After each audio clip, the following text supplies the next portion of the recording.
Hello! Welcome to my channel.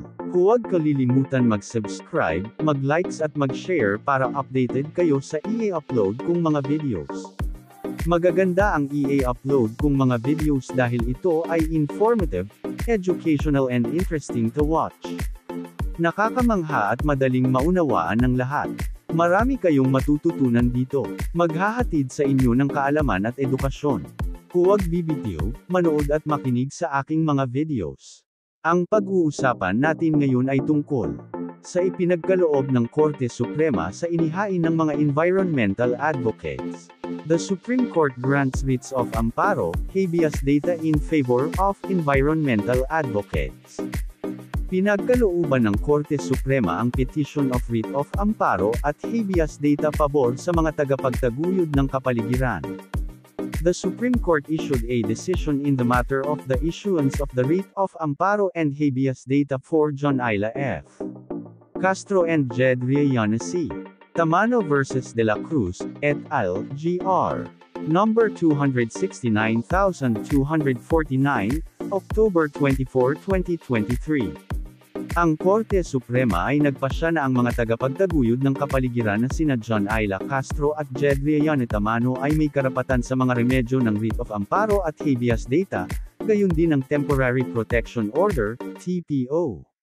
Sa desisyon na isinulat ni Associate Justice Ramon Paul Hernando, pinagbigyan ng Supreme Court en banc ang petisyon na inihain nina Castro at Tamano, sama-samang mga petitioner, laban kay Lieutenant Colonel Ronel de la Cruz at mga miyembro ng 70th Infantry Battalion ng Philippine Army. Police Captain Carlito Buco at mga miyembro ng Philippine National Police, Bataan. National Security Council Assistant Director General Jonathan Malaya, National Task Force to End Local Communist Armed Conflict, NTF-ELCAC, at lahat ng iba pa na kumikilos sa ilalim ng kanilang direksyon, mga tagubilin, at mga utos, sama-sama, mga sumasagot. Hiniling ng mga petitioner ang pagpapalabas ng writ of amparo at habeas data, na may kahilingan para sa TPO, Permanent Protection Order, TPO, at Production Order, PO. Petitioners are volunteers for the Alyansa para sa pagtatanggol sa kabuhayan, paninirahan, at kalikasan ng Manila Bay, AKAPCA Manila Bay, a network of various environmental advocate groups that aim to advance the concerns of marginalized stakeholders along the Manila Bay area. Ang mga petitioner ay ipinadala ng AKAPCA Manila Bay sa Orion, Bataan, upang makipag-ugnayan sa mga komunidad na apektado ng mga proyekto sa reclamation ng Manila Bay. Sinasabi ng mga petitioner na habang naglalakad sa kahabaan ng Manrique Street, Orion, Bataan noong 2 ng Setyembre taong 2023, bandang 7 p.m., sila ay hinablot at hinila ng mga lalaking bumaba sa isang sports utility vehicle. Sa loob ng sasakyan, kinumpiska ng mga hindi pa nakikilalang lalaki at dumaan sa mga bag at gamit ng mga petitioner para tingnan kung may mga baril, pinatay ang kanilang mga cellular phone, itinali sa likod ang mga kamay ng mga petitioner, piniringan ng mahigpit, at binalutan ng duct tape ang kanilang mga ulo upang tuluyang masilyo ang kanilang pangitain. Mula 2 ng Setyembre hanggang 11, ang mga petitioner ay dinala sa 2 lokasyon kung saan sila tinanong, na may psikolohikal na pagpapahirap at pagbabanta, na pinilit silang sumuko bilang mga rebelde.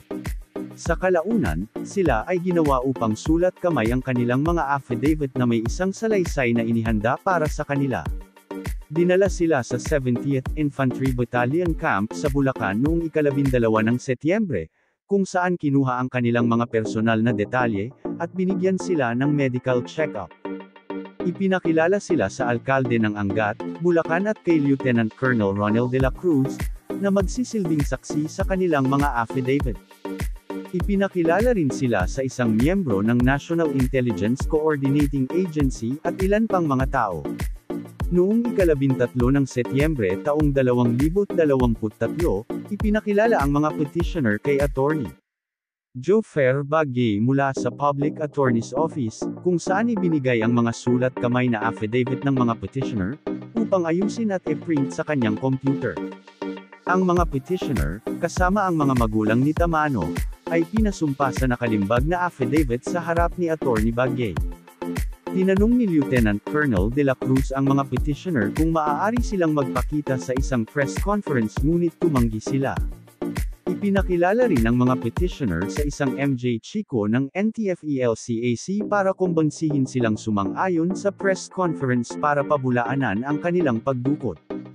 Noong ika-14 ng Setyembre taong 2023, nakipagpulong ang mga petitioner sa tatlong kinatawan mula sa Commission on Human Rights, CHR. Hinaangad ng huli na kumpirmahin ang voluntaryong pagsuko ng mga petitioner at ang katotohanan ng kanilang sinumpaang affidavit. Nang maglaon, nagpasya ang mga petitioner na isagawa ang press conference para ibunyag ang katotohanan. Noong ika-19 ng Setyembre taong 2023, nagpatuloy ang mga petitioner sa press conference na inorganisa ng NTFELCAC, ngunit tinalikuran ang mga planong ginawa para sa kanila at sa halip ay isiniwalat sa publiko na sila ay dinukot. Pinabulaanan nila ang bersyon ng mga respondent na sumuko sila at sinabing sapilitang kinuha sila ng militar at pinirmahan ang kanilang mga affidavit. Ang mga petitioner ay ibinalik sa kustodiya ng CHR bago sila pinalaya sa kanilang mga pamilya at kasamahan. Sa isang panayam ng ABS-CBN, sinabi ng ADG Malaya na ang kanilang tanggapan ay, ilalantad ang lahat ng impormasyon na sina Castro at Tamano ay, maaaring sila ay kasuhan, ng perjury, kaugnay ng kanilang di umano'y pagpapatupad ng isang affidavit habang nasa kustodiya ng 70th Infantry Battalion. Sinasabi ng mga petitioner na hanggang ngayon, nananatili ang mga banta sa kanilang buhay, kalayaan, at seguridad. Sa pagbibigay ng kanilang petisyon, natuklasan ng korte na napatunayan ng mga petitioner sa pamamagitan ng matibay na ebidensya ang mga paratang sa kanilang petisyon na karapat-dapat sa proteksyon ng kanilang mga kalayaan sa pamamagitan ng writ of amparo at habeas data. Binibigyang diin na sa isang petisyon para sa writ of amparo, ang hukuman ay pinahihintulutan ng isang tiyak na antas ng pagpapaubaya o kakayahang umangkop sa aplikasyon ng mga tuntunin ng ebidensya sa pamamagitan ng pagpapatibay ng kabuuan ng pamantayan ng ebidensya. Inulit ng korte ang desisyon nito sa 2009 na kaso ni Razon, Jr. versus Tag-itis na ang patas at wastong tuntunin ay isaalang-alang ang lahat ng mga piraso ng ebidensyang idinagdag sa kabuuan ng mga ito, at isaalang-alang ang anumang ebidensya kung hindi man ay hindi tinatanggap sa ilalim ng karaniwang mga tuntunin na tanggapin kung ito ay naaayon sa tinatanggap na ebidensyang idinagdag. Kaya, ang mga patakaran ay nabawasan sa pinakapangunahing pagsubok ng katwiran, ibig sabihin, sa kaugnayan ng ebidensya sa isyong nasa kamay at ang pagkakapare-pareho nito sa lahat ng iba pang mga piraso ng pinatibay na ebidensya. Kahit na ang sabi-sabing testimonya o circumstantial evidence ay maaaring tanggapin at pahalagahan kung ito ay nakakatugon sa pangunahing minimum na pagsusulit na ginanap sa korte.